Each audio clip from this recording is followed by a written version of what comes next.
Hello students and welcome to the continuation of Business Studies Planning chapter.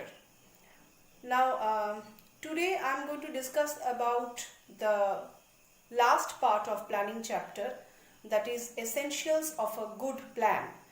Now this part of planning is the last important part of this chapter. So today is the last class of this planning chapter. Now this topic, the essential elements of a good plan, is very important because it has already come in the year 2015 and 2019. So I guess it is also important for the upcoming year also. That's why I have decided to discuss on this topic today. So today my topic is elements of a good plan. So a plan must have certain elements. A good plan must have certain elements. What are those elements? Let us discuss one by one. The first and foremost element of a good plan is a clear-cut, defined objective. So there must be a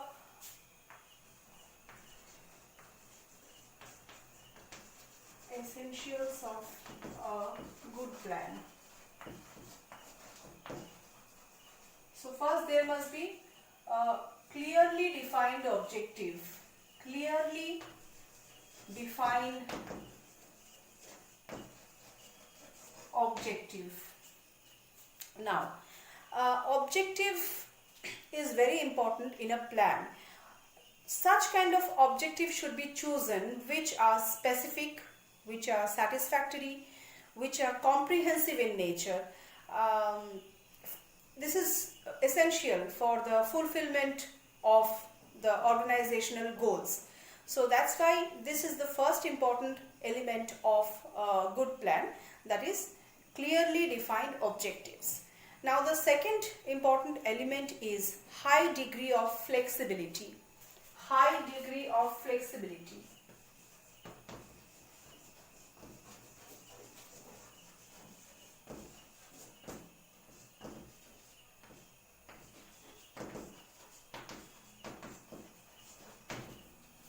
Now, a plan deals with future, and we all know that future is uncertain.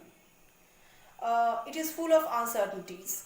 So, high degree of flexibility is required to enable modifications, changes, and refinements in accordance with the demand.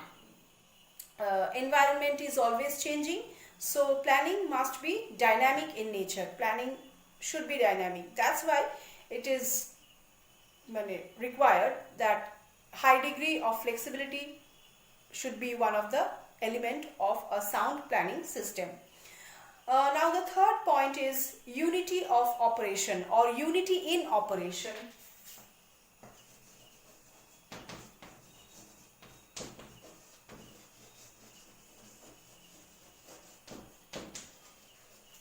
Now one plan should be implemented at one time.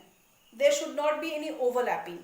Multiple plans operating in an organization always tends to create confusion, disorder and duality, which is not expected for a good planning system. So the aim of any good plan is to keep the activity in a continuous process. So one plan at a time should be implemented, and there should be no such scope of multiple plans.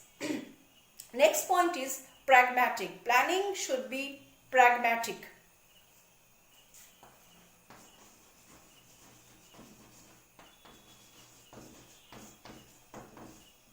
Now this is a complete new word for you in this chapter.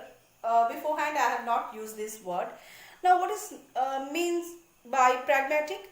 Planning should be analytical in nature. There should be a proper analysis and classification of action in case of planning. It should be rationalistic in approach, and that's why planning has rightly been called that it should be pragmatic in nature, because of its rationalistic approach. So it should be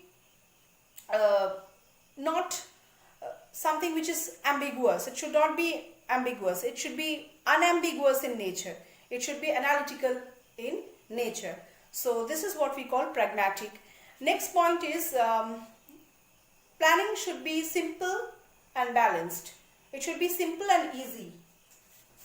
Planning should be simple and easy in nature. It should be simple, easy, and you can also add balanced. Simple, easy, and balanced in nature. Now, why it should be easy? Because of its easy implication, because of its easy application.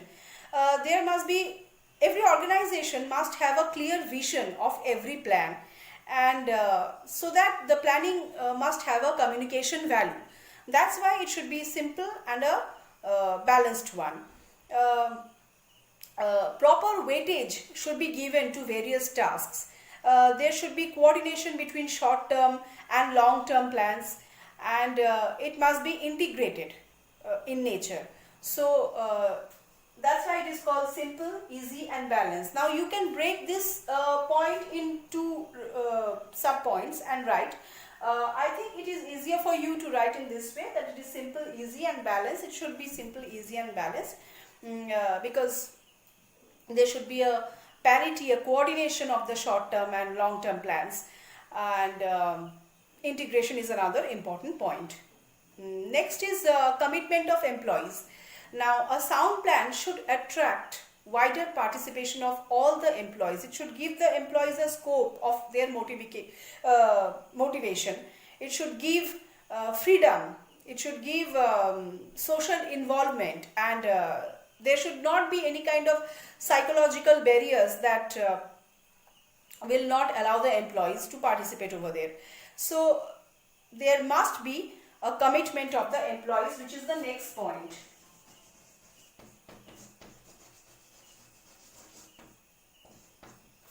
Commitment of the employees. This is very important because it motivates the employees in many ways.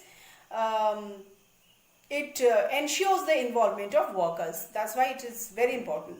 And next and our last point of essentials are planning premises. Now,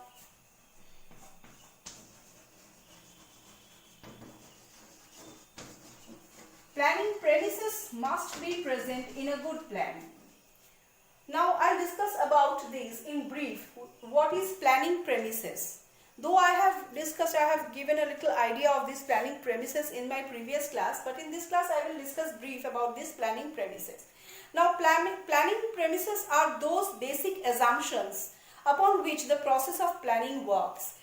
Planning premises provides the bedrock upon which the plans are formulated. This is the framework within which an enterprise operates, and effective planning is largely dependent on the choice of these kind of planning premises. So it is imperative in nature. Planning premises is imperative in nature. So these are the essential elements that a good plan must have, or planning system must have. You have to include this point while writing the answers. This question is very important as it has come earlier, and I expect this to come again. So based on this point, you can write your answer, you can elaborate your answers. Keep this point in mind and keep a note of these points given for essentials of a good plan. You can take the help of the book or any other reference book. Up till then, goodbye.